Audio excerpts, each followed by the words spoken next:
Hey guys, so just to follow up on that last video, it got up to 195 and then it dropped back down again. So I've been driving on the highway for, I literally turned around after I ended the last video and I drove around through the city and stuff and it lowered back down again.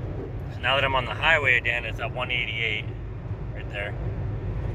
So 188, it's probably gonna climb as 190.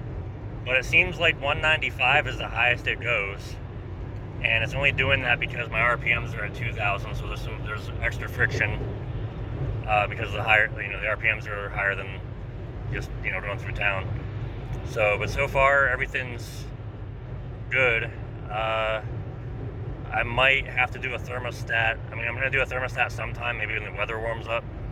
I mentioned in the other video that the thermostat being stuck open is okay. It's okay, but not for like a long ass time.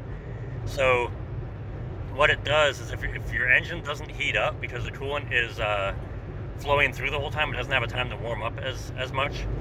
So it makes it so your engine doesn't go up to operating temperature, and then after that, it builds up carbon deposits and stuff because you're not burning the gas as efficiently. So it builds up carbon deposits, which can actually go through and damage your catalytic converter. So it can cost more money later on in the long run.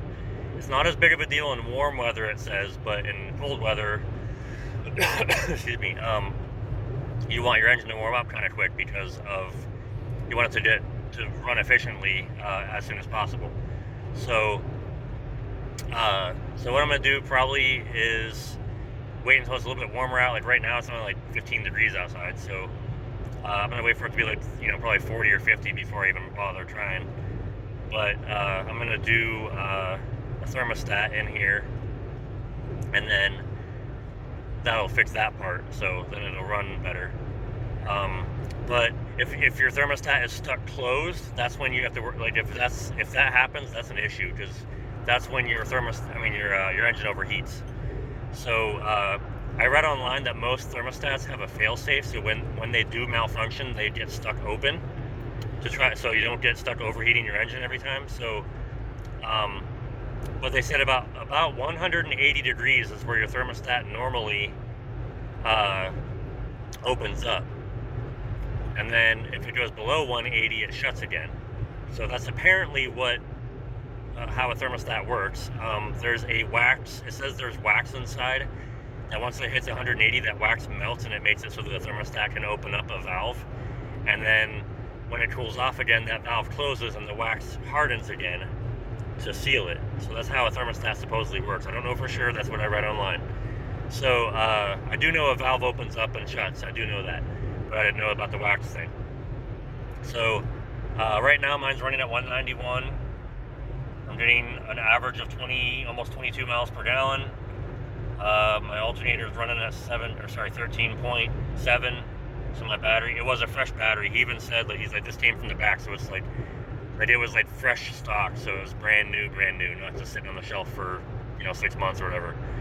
So so far I'm happy. I'm more so testing the radiator than the battery. I figured the battery is fine. It just needs to charge. For a short time with the alternator, and that's it. That's how batteries work. Even if you did it off the shelf after 6 months at AutoZone, that's it just has to charge with your alternator. That's it. So and they usually still have enough power to start your engine anyway.